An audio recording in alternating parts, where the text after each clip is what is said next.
Continuando con nuestra exposición del libro de la revelación de nuestro Señor Jesucristo, acompáñenme por favor, hermanos, al capítulo 14, versículo 1.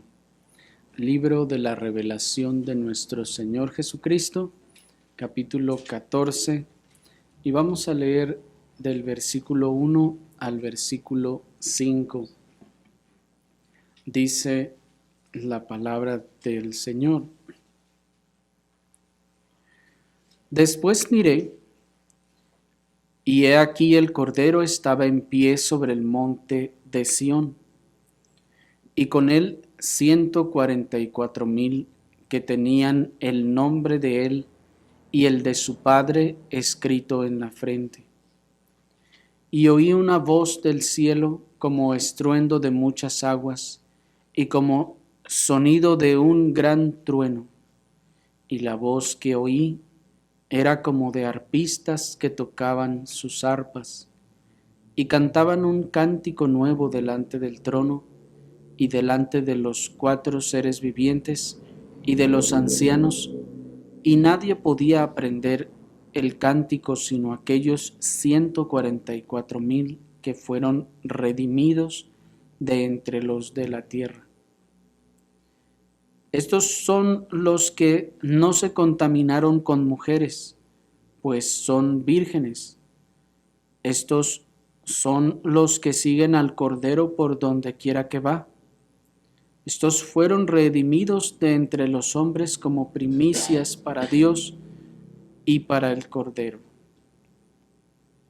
Y en sus bocas no fue hallada mentira, pues son sin mancha delante del trono de Dios.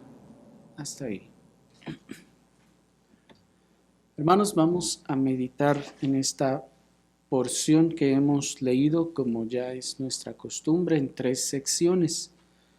Las 3 secciones que resaltan de manera natural en esta porción. La primera es, vamos a ver lo que es el monte Sión. Enseguida vamos a ver un poco sobre el cántico nuevo que están cantando.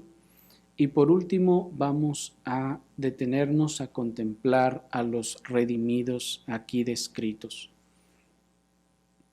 Nuestro texto cuando comienza diciendo, dice, después miré. Bueno, ¿después de qué? Después de la visión que aconteció en el versículo anterior. ¿Y qué es lo que ve? Dice que ve al Cordero, aquel Cordero que ya fue descrito en el capítulo 5, recordarán ustedes, y que tomó el rollo de la mano derecha del que estaba sentado en el trono, ¿se acuerdan? Ese mismo Cordero que recibió alabanza. Ese Cordero estaba en pie, noten ahora, sobre el monte de Sión, y con él 144,000 que tenían el nombre de él y de su Padre escrito en la frente. Primeramente, hermanos, debemos recordar que estas visiones que van narrándose en este libro, como hemos estado viendo, son esas visiones cíclicas que se van manifestando, decíamos, como en espiral. Una y otra vez vuelven al mismo suceso, vuelven a la misma visión, pero luego se nos manifiesta, se nos expresa ya sea con otros símbolos o con otros detalles adicionales. De hecho, si ustedes logran identificar, vamos a ver que estas palabras nos describen de hecho prácticamente la misma escena del Cordero cuando aparece allí delante del trono de Dios. Y recuerdan ustedes que cuando el Cordero aparece, dice que están allí los 24 ancianos, ¿se acuerdan? Y esos 24 ancianos entonces se postran y enseguida adoran al Cordero. ¿Y cómo dice Apocalipsis 5 que adoran al Cordero? Cantando un cántico nuevo. De manera que entonces, si ustedes se dan cuenta, aquí encontramos un paralelo de este mismo acontecimiento que ya habíamos visto. Sin embargo, ahora, en vez de decírsenos que se está en el trono de Dios, en la presencia misma de Dios, ahora se nos manifiesta con un símbolo diferente, que en este caso es el monte de Sión. Noten que dice que el Cordero estaba en pie sobre el monte de Sión. Noten una vez más que los símbolos dados para las cosas celestiales y eternas, hermanos, son tomados de los elementos de la adoración del antiguo pacto. ¿Notaron eso? Recuerden que todos los símbolos que están ocurriendo o están manifestando cosas que están pasando en el cielo son símbolos que han sido tomados de los elementos de la adoración del antiguo pacto. Recuerden el altar, recuerden también el incienso, recuerden el mar que está allí y todos los elementos que hemos estado viendo, incluyendo el Cordero mismo. Ahora, y bueno, por cierto, recuerden y noten que todos estos símbolos de hecho se están dirigiendo al cielo. Son símbolos de cosas celestiales y de cosas que ocurren en el cielo. No se toman para referirse a cosas que ocurran en la tierra, ¿se dan cuenta? Siempre son para señalar cosas que están ocurriendo en el cielo, de donde encontramos también la clara referencia a que el culto, hermanos, en la tierra es una representación de lo que está ocurriendo o lo que ocurre en el cielo.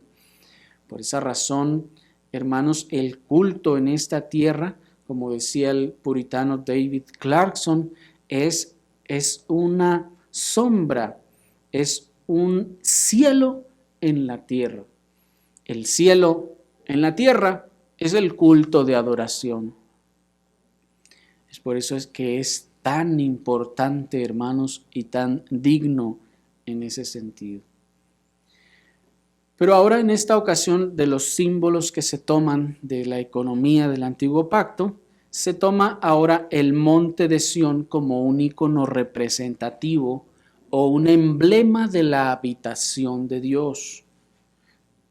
Pues noten que el Cordero está en el monte de Sión. No debemos pensar que se refiere específicamente a que hay un monte allá. No debemos pensar que en la eternidad y en el cielo habrá un monte donde estas cosas vendrán a tener cumplimiento. No es esto así, sino que el monte de Sión aquí es un símbolo. Y aunque en la visión el apóstol está viendo el monte es un símbolo. Y es un símbolo de la habitación de Dios, es decir, del lugar donde habita Dios. ¿Por qué es esto así? Bueno, porque el monte de Sión, ha venido, hermanos, a representar esto en la Escritura. ¿Qué era el monte Sión? ¿O qué es el monte Sión?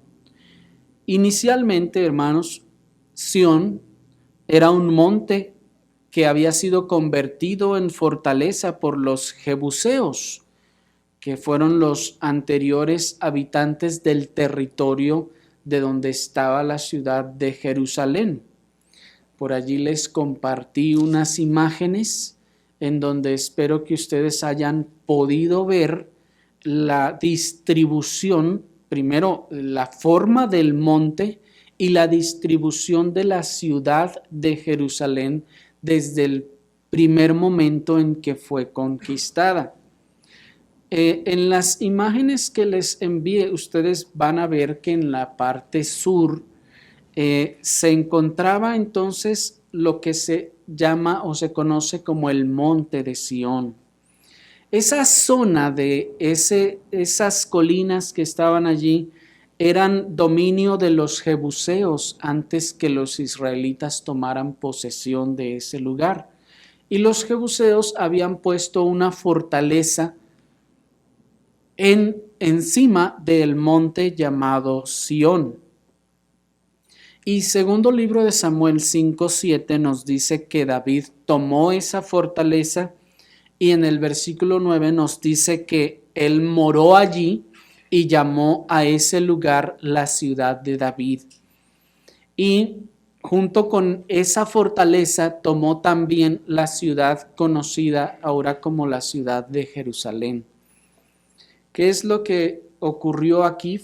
Lo que ocurrió fue que David, antes de hecho de ser rey, toma esa fortaleza y al tomarla, él se establece allí. Él hace su casa y su tienda precisamente en el monte de Sión, donde estaba esa fortaleza.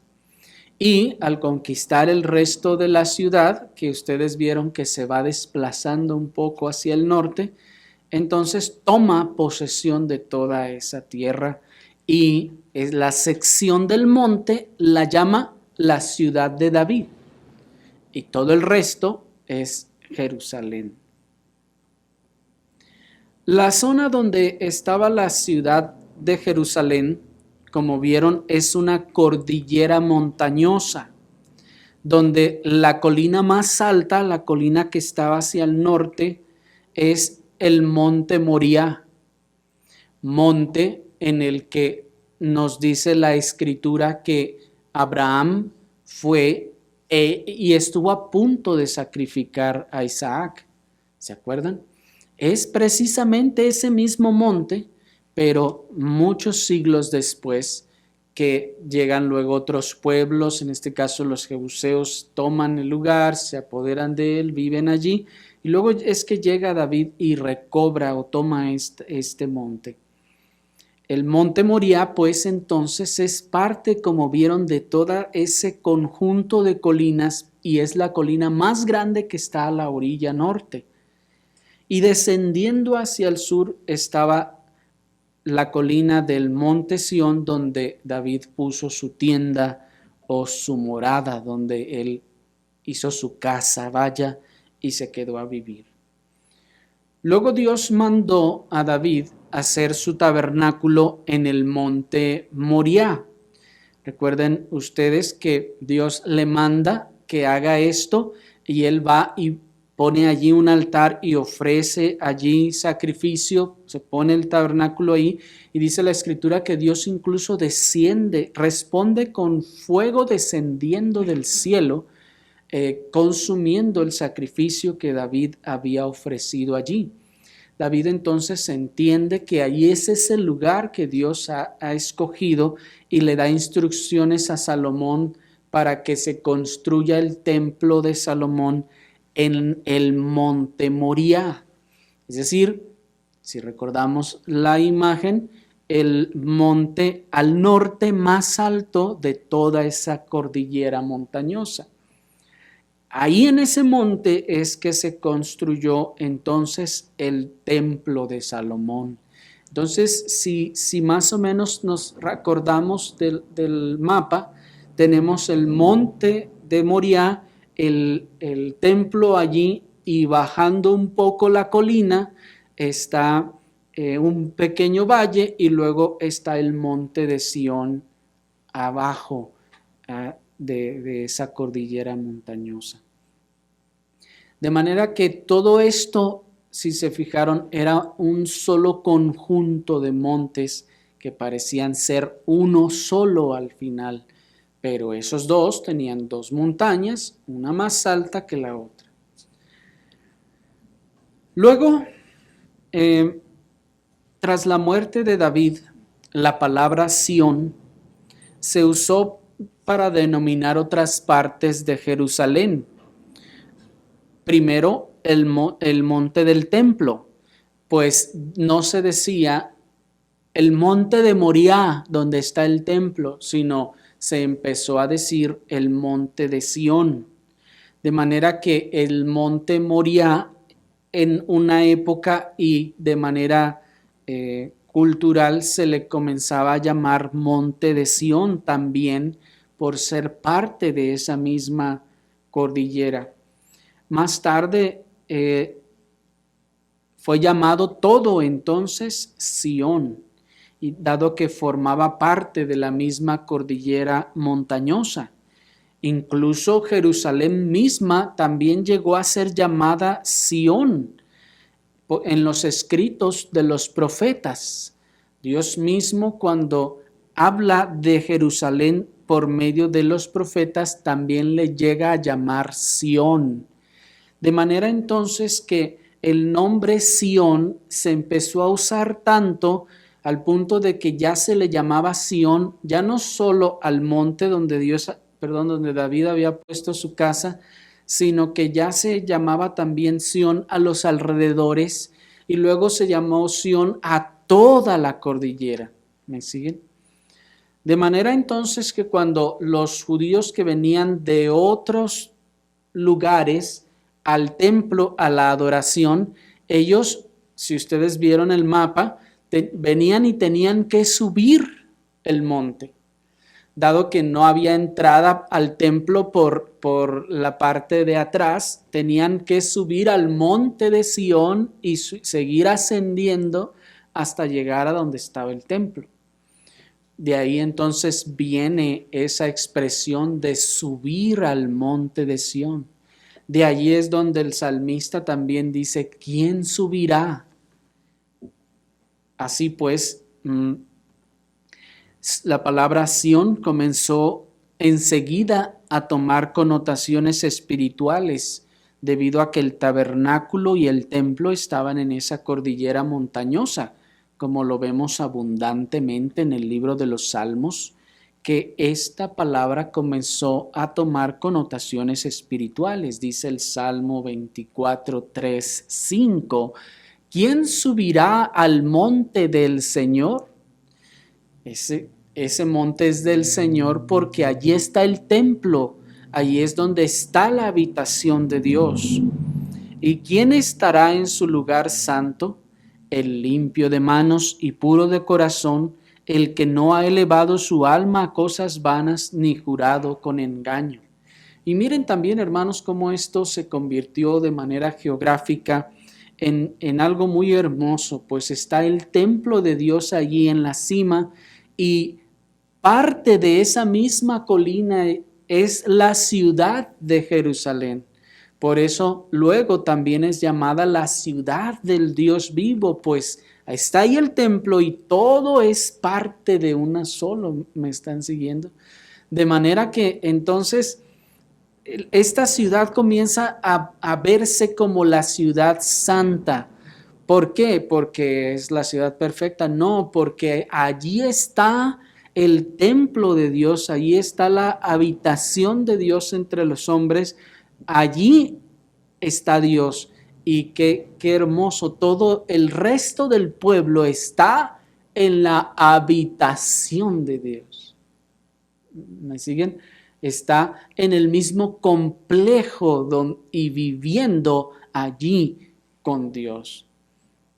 De manera entonces, pues que por eso viene a cobrar estas connotaciones la palabra Sión y Jerusalén misma como ciudad santa. Noten entonces que aquí el monte Sión viene a representar la morada santísima de Dios, dado que, como les decía, el templo representaba la morada de Dios entre su pueblo. Pero noten cómo el lenguaje luego se eleva hasta las alturas de la morada eterna de la habitación de los santos con Dios, pues el texto dice, ¿quién subirá? El limpio de manos y puro de corazón, el que no ha elevado su alma a cosas vanas ni jurado con engaño. Noten que ahora ya no se está refiriendo a esa ciudad y a ese monte terrenal, porque a ese monte subían un montón de malandrines. A ese monte subían un montón de gente de manos sucias y de corazón sucio. Así que ahora, si se dieron cuenta, hubo un momento en el que dejó de hablar de ese monte para elevarse y referirse a la habitación misma de Dios, de donde comprendemos entonces que este monte viene a ser entonces símbolo de la habitación misma de Dios. Por esta razón, aquí en Apocalipsis 14:1, es que nos dice que el Cordero estaba en pie sobre el monte de Sión. Pues el Salmo decía, ¿quién subirá al monte de Sión y quién estará allí? Y el 14:1 nos da la respuesta, el Cordero y los 144,000. Esos son los que subirán y los que estarán allí. Qué cosa tan hermosa, ¿no les parece? De manera pues que es el Cordero, el Rey, que es puesto también allí sobre su santo monte. Dice el Salmo 2:6, pero yo he puesto mi Rey sobre Sión, mi santo monte.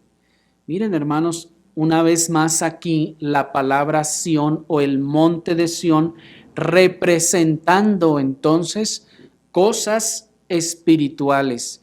En este caso, noten que aquí hay una asociación con el mismo reino del verdadero Mesías, pues este es el propósito del Salmo 2. El Salmo 2 está anunciando el reinado del Mesías, y hablando del reinado y del reino del Mesías, dice, he puesto mi rey sobre Sión, mi santo monte. Noten que entonces ahora Sión viene a ser símbolo de ese reino en el que Cristo es el rey.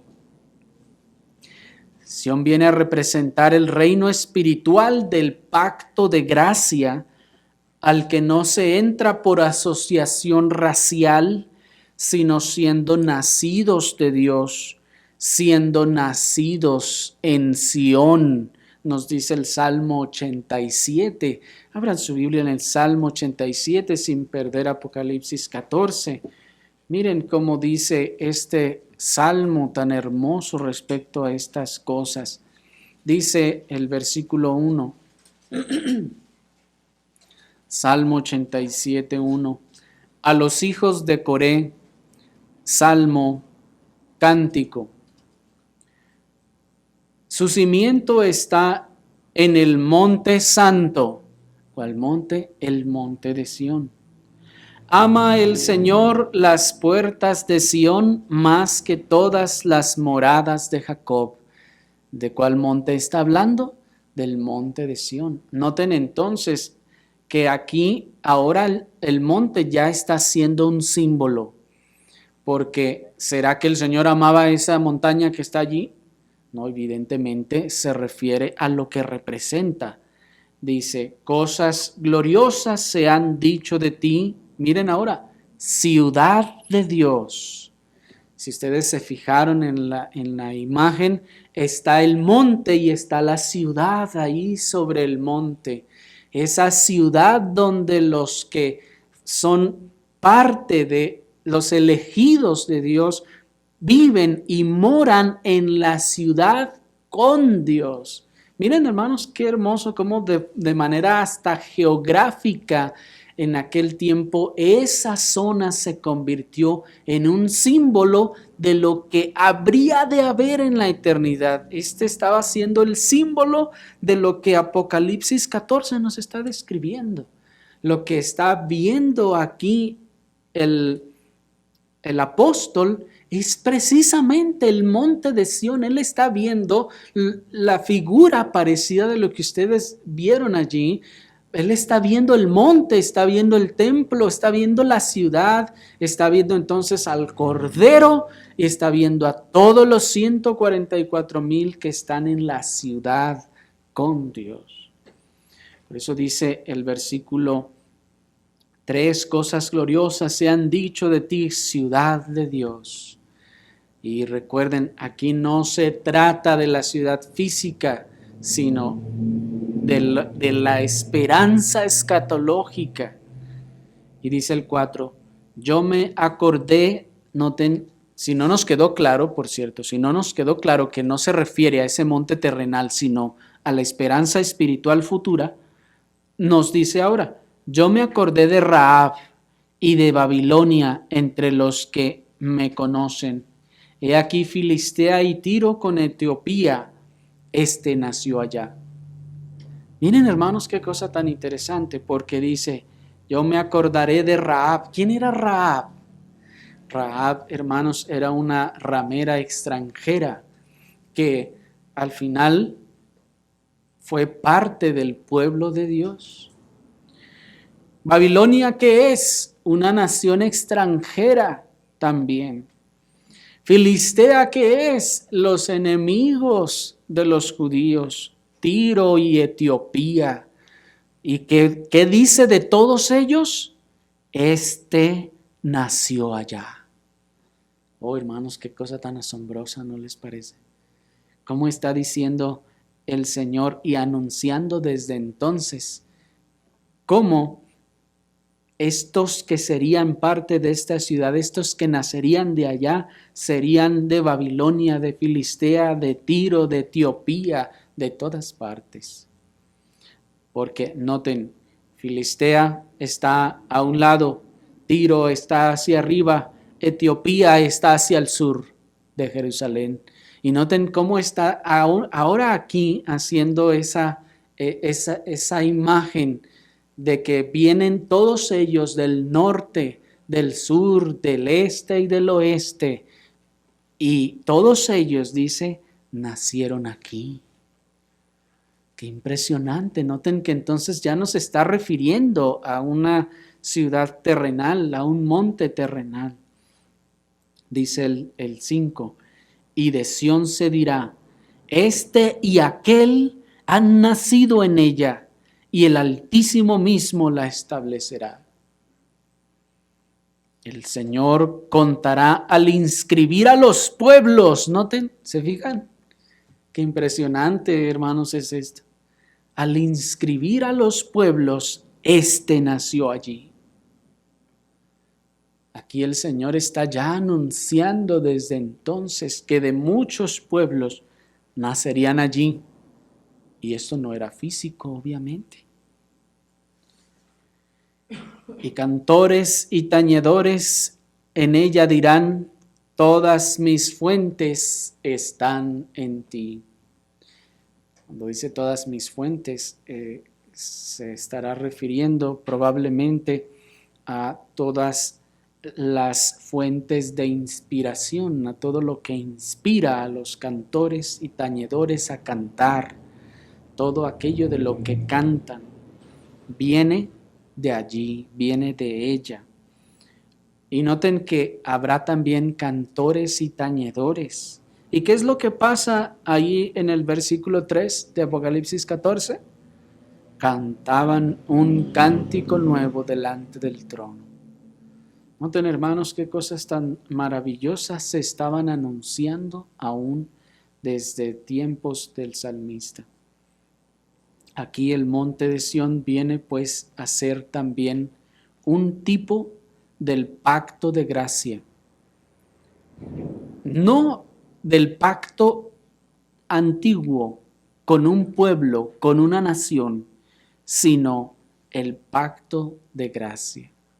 Pues el pacto antiguo fue hecho con una nación, pero este pacto es hecho, hermanos, con Cristo y todos aquellos a quienes Cristo ha traído. Y es este contraste de estos dos pactos y de este monte a los que se refiere Hebreos 12, 18, cuando dice el 18, porque no os habéis acercado al monte que se podía palpar. ¿A cuál monte? Al monte de Sinaí, el monte donde fue hecho el pacto con un pueblo y una raza. Dice, no estamos allí, sino que ahora os habéis acercado, dice el 22, al monte de Sión. ¿Notan entonces el contraste? El contraste aquí entre estos dos montes se está refiriendo entonces a la distinción de ese pacto. En aquel pacto, los que eran parte de ese pacto, eran solo los que eran de esa nación. Pero en este nuevo pacto, Nos hemos acercado, dice, al monte de Sión, a la ciudad del Dios vivo. ¿Hace sentido todo esto ahora en nuestras mentes? Jerusalén la celestial, ¿se fijan? La compañía de muchos millares de ángeles, la congregación de los primogénitos que están inscritos en los cielos, a Dios, juez de todos, a los espíritus de los justos hechos perfectos, a Jesús, el mediador del nuevo pacto, a la sangre rociada que habla mejor que la de Abel. Noten entonces que el escritor a los hebreos, hermanos, está utilizando ya de hecho el concepto del monte de Sión en una forma escatológica, en una forma espiritual, como lo que ha de venir, a pesar de que cuando el escritor estaba escribiendo eso, ese monte todavía estaba ahí literalmente. ¿Me explico? Y él está diciendo, eso solo era una figura, una sombra, un emblema, una pieza para que nosotros nos hiciéramos una idea en un sentido espiritual de lo que será la habitación de los santos en el cielo. Noten todas las realidades que están encerradas entonces en el emblema del monte Sión, que aquí está representado por el pacto de gracia. Dice que este monte de Sión es emblema de la ciudad del Dios vivo, es emblema de Jerusalén la celestial, es emblema de la compañía de muchos millares de ángeles, de la congregación de los primogénitos que están inscritos, noten esa expresión, los primogénitos que están inscritos en los cielos. Y miren el capítulo 14, versículo 1 al final. Dice que tenían el nombre de él y de su padre escrito en la frente. ¿Se dan cuenta? De manera pues que todas estas cosas vienen a representar pues el monte de Sión. Pues dice, a los espíritus de los justos hechos perfectos, a Jesús, el mediador del nuevo pacto, a la sangre rociada que habla mejor que la de Abel. Noten entonces cómo cada una de las cosas que describe Hebreos 12 se encuentran de hecho en la visión de Apocalipsis 14:1. Allí está el Cordero también, con todo su pueblo. Y precisamente es esa congregación de los primogénitos inscritos en los cielos es a las que se refiere aquí, como les decía en el versículo 1. Allí están ellos en Sión con el Cordero. Allí están en Sión, en la patria celestial, hermanos. Allí están en la habitación misma de Dios y del Cordero. Todo esto, hermanos, es dicho en contraste con lo que acaba de decirse anteriormente. Ya veíamos el dominio que estaban llevando a cabo las bestias en la tierra. ¿Se acuerdan? Vimos que en la tierra estaban ocurriendo muchas cosas y que las bestias estaban operando y haciendo, digamos que de las suyas. Y incluso estaban marcando, y vimos esa marca y ese número que fue puesto en las frentes y en las manos de los que adoran a la bestia. Y ahora nos mueve de mirar, de estar mirando la tierra, ahora nos dice, miren al cielo, estos son ahora los redimidos. Recuerden ustedes que esos 144,000 representan efectivamente a todos los creyentes verdaderos. ¿Qué hacen ahora estos 144,000, estos redimidos que están allí en la ciudad de Dios, que están allí en el monte Sión, que están allí en la habitación de Dios? Lo mismo que hicieron en Apocalipsis 5, cantar. Miren el versículo 2. Y oí una voz del cielo como estruendo de muchas aguas, como sonido de un gran trueno, y la voz que oí era como de arpistas que tocaban sus arpas, y cantaban un cántico nuevo delante del trono y delante de los 4 seres vivientes y de los ancianos, y nadie podía aprender el cántico sino aquellos 144,000. Vamos a ver entonces ahora, hermanos, acerca del cántico nuevo, este cántico que están cantando. Fue, hermanos, con la relativamente reciente incorporación del pentecostalismo en la historia del cristianismo que llegaron las interpretaciones fantasiosas y místicas del libro del Apocalipsis, como ya lo hemos demostrado. Fue entonces que muchos allá en el pentecostalismo entendieron que el cántico nuevo del que aquí se habla era una especie de canción mística de su propia invención, según ellos derivada de una experiencia extática que habían ellos sufrido. Pues para el pentecostalismo, un cántico nuevo es agarrarse improvisando a decir cosas, palabras que se le van ocurriendo. Y cuando ustedes les preguntan de dónde sacas esas cosas, es que la Biblia dice que cantemos a Jehová cántico nuevo. Y ahí están también en el cielo cantando un cántico nuevo. Pero vamos a ver algunas características de este canto que no tienen nada de improvisado, hermanos. No hay razón en el texto para pensar que este canto sea como esas improvisaciones que se hacen hoy en día en el evangelicalismo de nuestro tiempo.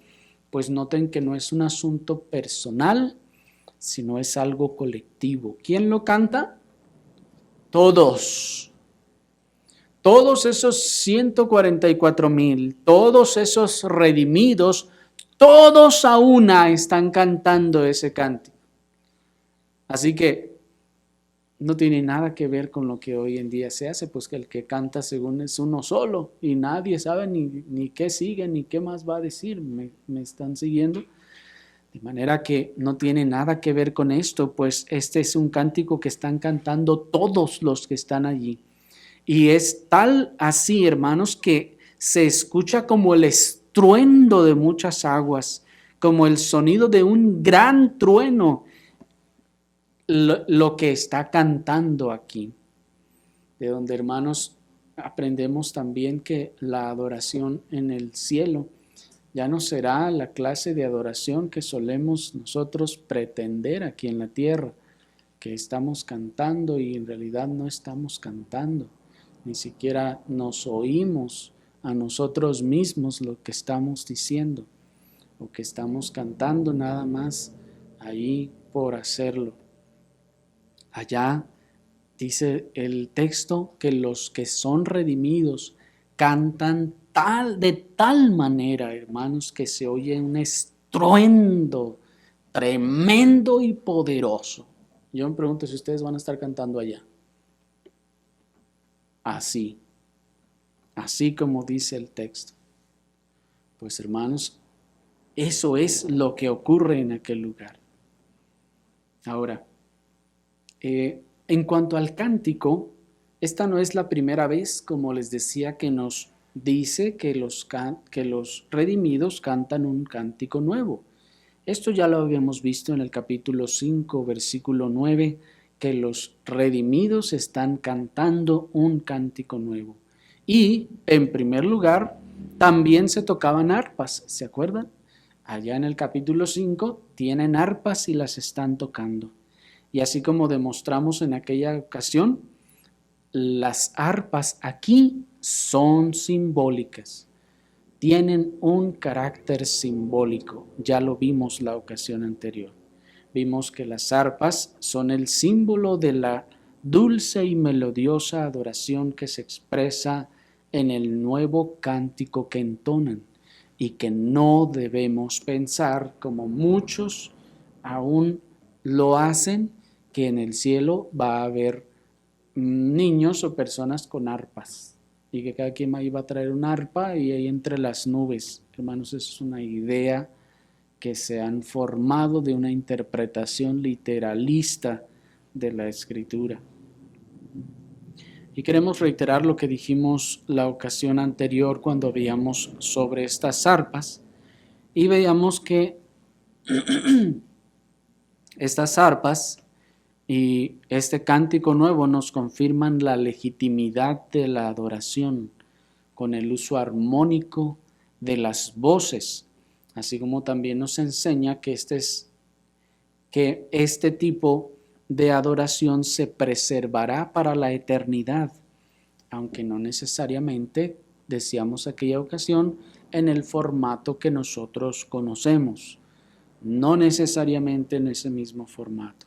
Y también queremos recordar, hermanos, que este es un símbolo y en ninguna manera, al ser un símbolo, en ninguna manera legitima el uso de múltiples instrumentos musicales contemporáneos en la adoración de la iglesia, pues muchos piensan que allá en el cielo va a haber una orquesta donde cada quien va a poder tocar su guitarra eléctrica, su batería o cuanta cosa. No, hermanos, este es un símbolo de la melodiosa adoración que se presenta. Además, noten otra cosa muy trascendental, que solo hay un instrumento. Solo hay un instrumento. Y todos tienen el mismo. De donde ya vimos entonces que no es literal y no será literal. No vamos a tocarlo literalmente, sino que el hecho de que todos lo tengan significa que todos están ofreciendo su adoración de manera armónica al Señor. Y así pues, esto tampoco significa que en el cielo habrá el tipo de música que nosotros conocemos, mucho menos que se realizarán, como algunos piensan, conciertos de alabanza en aquel lugar, hermanos, donde, fíjense, donde hay perfección y no hay irreverencia alguna. Pero en cuanto al cántico que cantan, ya lo veíamos la ocasión anterior, solo les estoy recordando. Recordemos que la novedad de este cántico no consiste en la invención espontánea e improvisada de su expresión o de su composición, sino en la novedad de la revelación de la obra redentora de Cristo a la luz de toda la historia del mundo. Es decir, no es nuevo porque se lo acaban de inventar, no, es nuevo a la luz de la revelación de la obra redentora de Cristo. Dice Efesios 3:10, para que la multiforme sabiduría de Dios sea ahora dada a conocer por medio de la Iglesia a los principados y potestades en los lugares celestiales. Es decir, que como vimos, los cánticos que ellos están entonando son cánticos que ya están expresando la obra de Cristo acabada, concluida.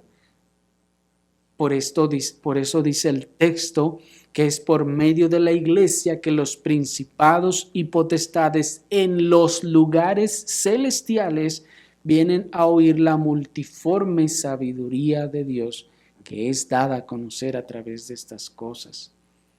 De manera que ahora los cánticos de adoración se tornan entonces en pos del Cordero y de su magnífica obra redentora acabada y consumada. Por eso en el cántico, de hecho aquí no se nos dice, solo se nos dice que nadie sabe ese cántico, pero en el capítulo 5 sí nos dice el cántico, nos dice un poco de lo que está expresando.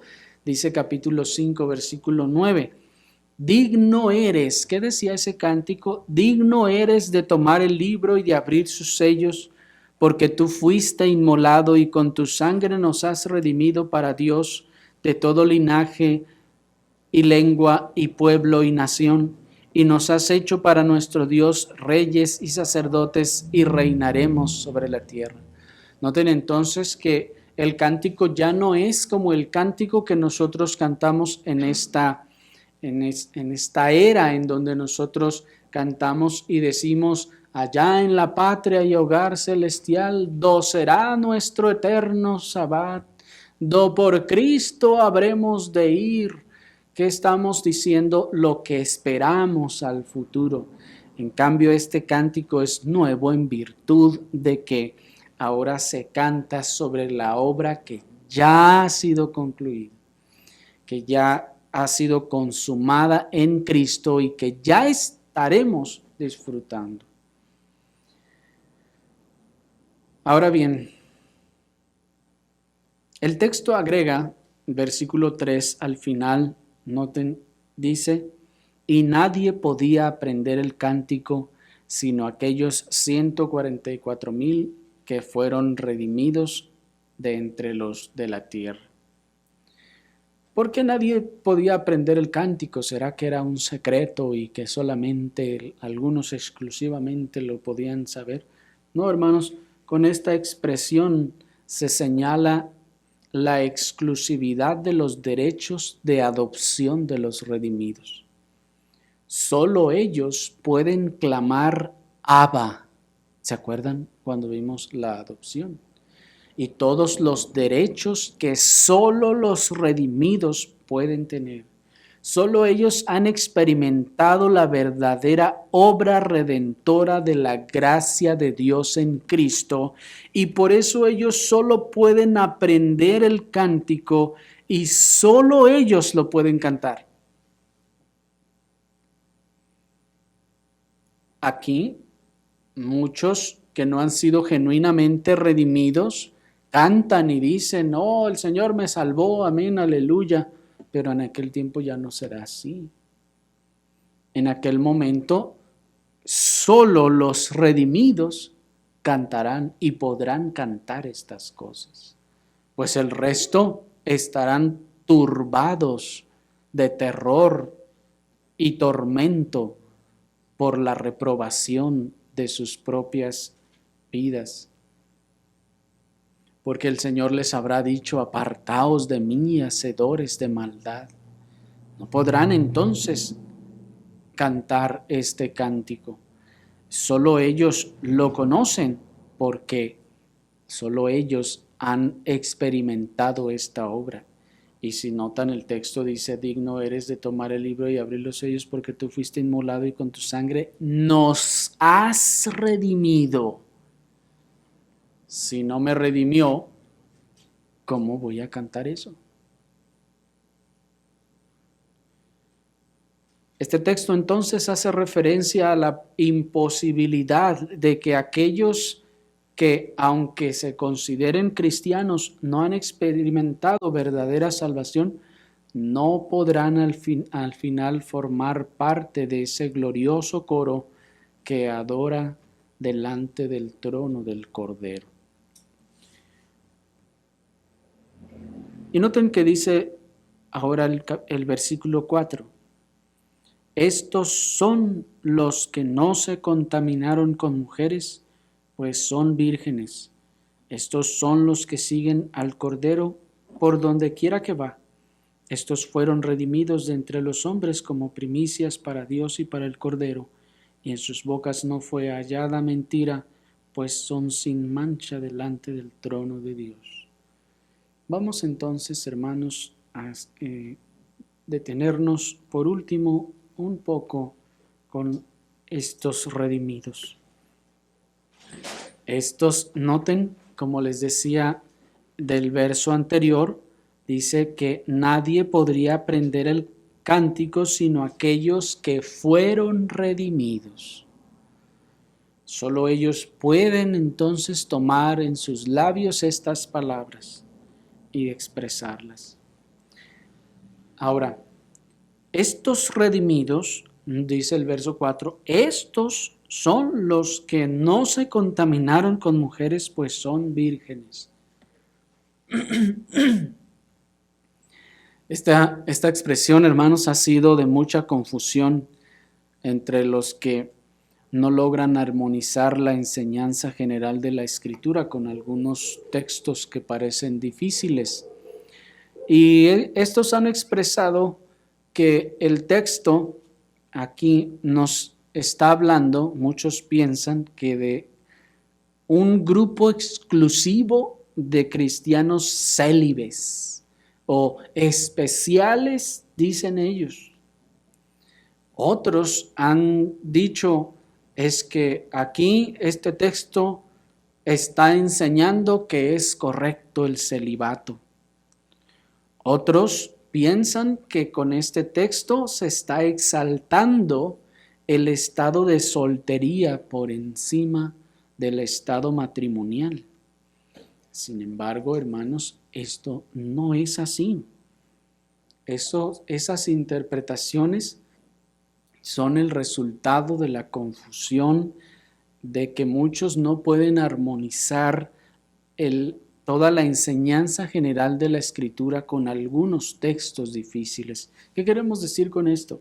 Que la Escritura, hermanos, tiene una enseñanza general y básica y que no debemos tomar los textos difíciles para cuestionar las enseñanzas básicas, sino al revés. Debemos tomar las enseñanzas básicas y claras y en base a ellas interpretar los textos difíciles, no al revés. Porque por lo general se tiende a centrarse en el texto difícil y agarrarlo y no soltarlo como que es el único texto que hay, es la única evidencia que tenemos y que pues no hay para dónde hacerse. No, hermanos, eso no es así. Tenemos que ir a la enseñanza general de la Escritura y el texto difícil se va a embonar con el resto de la enseñanza de la Escritura. ¿Me explico? Y no al revés. No se debe entonces modificar ni mover toda la enseñanza básica y clara de la Escritura para interpretar un texto que no podemos entender fácilmente. Así que debemos entonces ser guiados por esos principios para no caer en interpretaciones como estas personas, que como les decía, muchos dicen que aquí se está hablando de un grupo de cristianos que nunca se casaron. Y a veces con eso se motiva a los solteros y se les dice, miren, ahí van a estar ustedes, no se casen para que estén ahí también ustedes. No, hermanos, eso no es lo que enseña el texto. Otros también, como les decía, han pensado que entonces aquí hay elementos para promover el celibato y decir, no, mira, esfuérzate, no te cases, así es como debe ser. Pero hermanos, esto no enseña la Escritura. La Escritura no se contradice a sí misma. De manera que aquí debemos anticipar que el texto no enseña, en primer lugar, lo primero que no enseña es el celibato.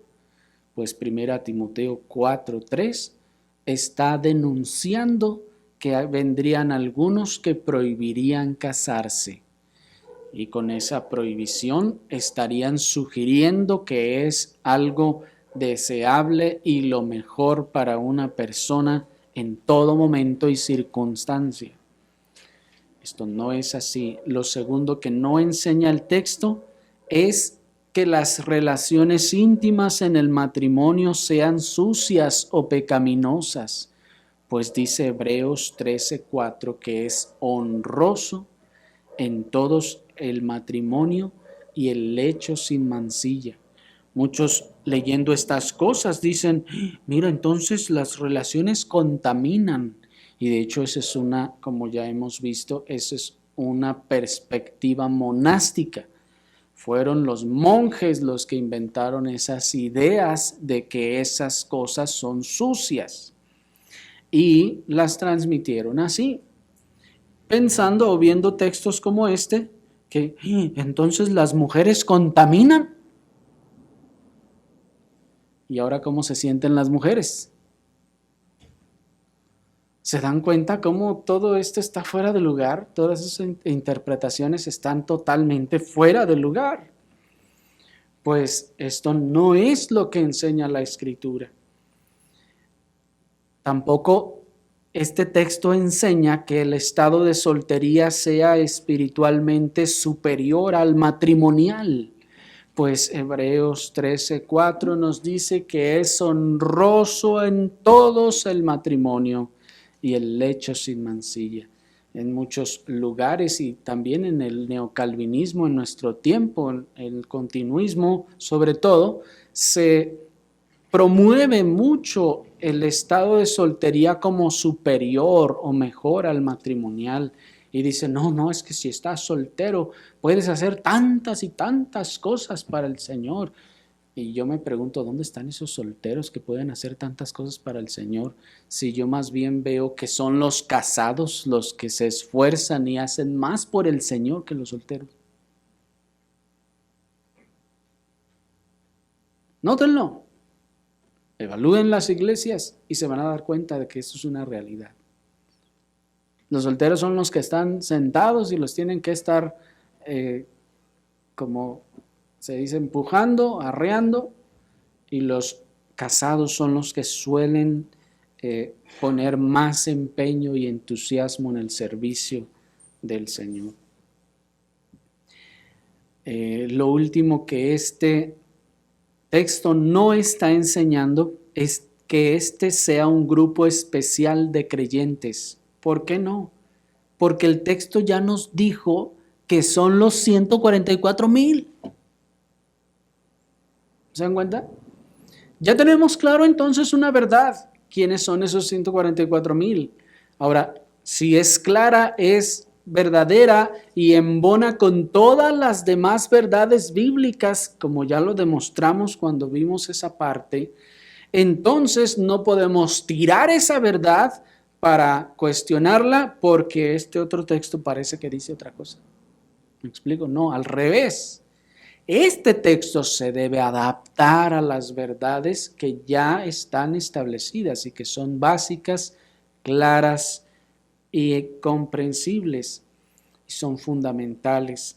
De manera entonces que no es un grupo especial, son todos los creyentes. Entonces, ¿por qué dice que no se contaminaron con mujeres y que son vírgenes? Bueno, esta expresión que no se contaminaron con mujeres, pues son vírgenes, sencillamente hace referencia, hermanos, a que estos 144,000 son la esposa del Cordero. Sencillamente eso. ¿Se fijan? No tiene mucha ciencia. Estos 144,000 son la esposa del Cordero. Dice 2 Corintios 11:2. Si lo hallan rápido, hállenlo. Si no, se los leo.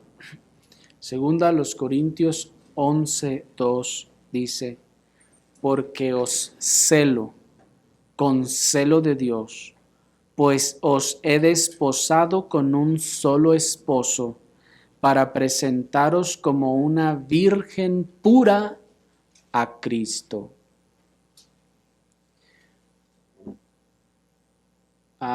Pregunta, ¿quién es la virgen pura para Cristo? La iglesia, ¿no es así? La iglesia. Ahora, de la iglesia, ¿quién es la virgen pura? ¿Las hermanas de la iglesia nada más? No, los varones también. Los varones también. En ese sentido, toda la iglesia, varones y mujeres, vienen a representar la esposa, en nuestro castellano en femenino, la esposa del Cordero. Y esta esposa, que es todos los redimidos, la iglesia universal, esa esposa, esos 144,000, son una esposa virgen pura. Por eso dice el apóstol, como una virgen pura a Cristo. Pura en el sentido aquí de que no ha tenido relaciones con otro hombre.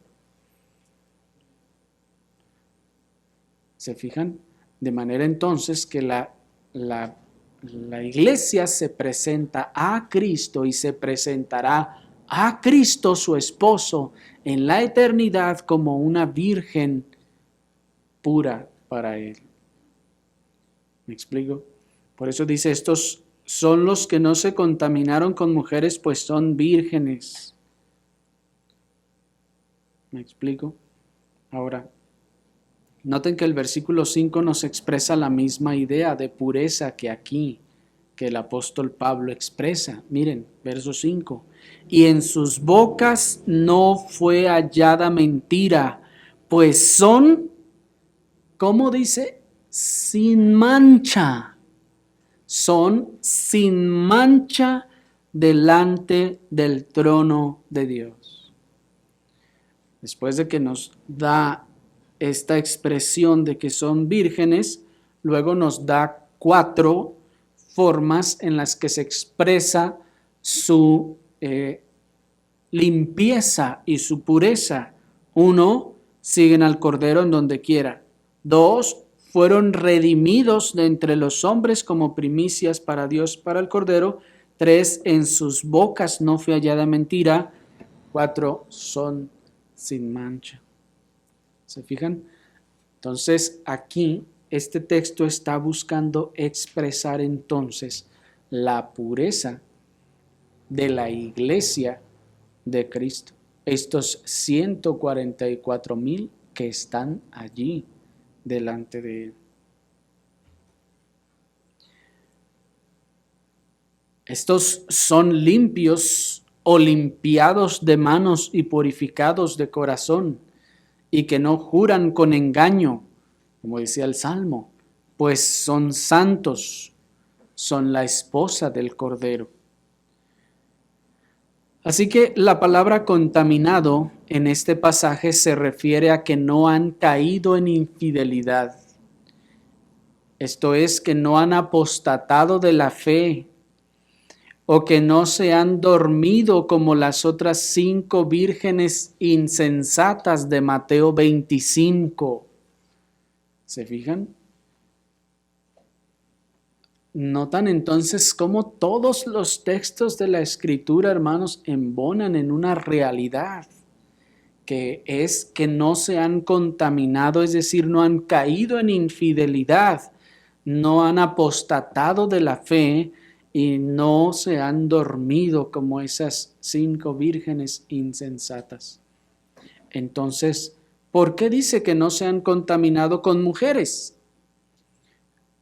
El comentarista Simón Kistemaker responde y dice, en el libro de Apocalipsis se mencionan 4 mujeres, atención con esto. Jezabel en 2:20, la mujer que dio a luz al niño varón en 12:1 al 4, la gran ramera en 17:1 y la esposa del Cordero en 19:7, de las cuales solo la primera y la tercera condujeron al pueblo a la contaminación espiritual. ¿Se acuerdan cuando vimos a Jezabel? Y vimos la influencia de esta mujer y cómo con su influencia desviaba a la iglesia a pecar. Y si recordamos pues entonces esta influencia de Jezabel, no nos será difícil deducir que se trata de una contaminación espiritual, de aquellas influencias y falsas doctrinas y perspectivas que nos llevan al pecado, que nos llevan a alejarnos de la verdad y de la verdadera religión del interior. Son esas influencias, posturas y doctrinas que dicen, no, tú no te preocupes, no, eso no es tan así, no, y ¿se acuerdan que era lo que hacía Jezabel? Y decía, no, pues vas a perder tu trabajo si haces eso, ¿se acuerdan?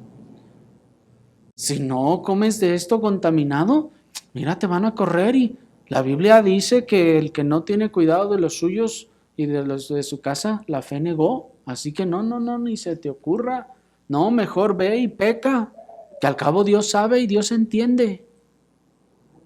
¿Se acuerdan cuando vimos la sutileza de ese mensaje de Jezabel? ¿Y qué decía el Señor? a esa iglesia, sí, yo entiendo lo difícil que es para ti obedecer y por eso te voy a ayudar. ¿Dice así? No, el Señor condena el pecado de desobediencia de esa iglesia, que se excusaba diciendo, pues es que no es fácil obedecer a Dios y los mandamientos, hay muchas cosas que hacer, hay muchas presiones del mundo, del jefe, del empleo, de esto, del otro, de mis obligaciones en el mundo, en la sociedad, en cuanta cosa. Sigue diciendo el comentarista Kistemaker, esto quiere decir que tanto hombres como mujeres, pues, quedan incluidos en la categoría de ser una virgen pura. Ambos deben protegerse para no ser engañados e inducidos por la bestia a adorar la imagen del anticristo. La pureza de la dedicación espiritual al Señor, por tanto, es la primera en la lista de las 4 características mencionadas antes para describir a los 144,000. Termina la cita. Así pues, entonces, hermanos, estos 144,000 son la iglesia, la esposa de Cristo, que es pura, que es una virgen pura, es decir, que no se ha contaminado espiritualmente con todas estas cosas, sino que se ha guardado. Y noten todo esto en contraste con la imagen de la bestia. ¿Qué vimos sobre la imagen de la bestia? Qué fácil es seguir al mundo. Qué fácil es dejarse llevar por la presión del mundo, de la sociedad y del gobierno. Y aquí el contraste que el Señor está haciendo es una promesa a la vez y está diciendo, miren, esto es lo que va a pasar con la bestia, pero si ustedes se mantienen como esa virgen pura sin contaminarse con todas las cosas que la bestia, la primera y la segunda, el falso profeta, están y van a lanzar sobre ustedes, entonces ustedes estarán acá conmigo. ¿Me explico? Respecto a esos 144,000, la esposa virgen pura del Cordero, dice el texto que los siguen a donde quiera. Esto es el símbolo de la fidelidad. Noten que dice que siguen al Cordero a donde quiera que va. Eso es el símbolo de la fidelidad y de la obediencia de los verdaderos creyentes a Cristo. Pues nuestro mismo Señor Jesucristo dijo en Juan 10:27, mis ovejas oyen mi voz y me siguen. Ahí está la fidelidad de esa Virgen pura. Oye su voz y obedece, le sigue. Las otras 5 son rebeldes. Dicen, no, pues ¿por qué vamos a tener tanto aceite? No, eso es demasiado, eso es exagerar. ¿Me explico? El Señor nos concede entendimiento de todas estas cosas. Oremos al Señor.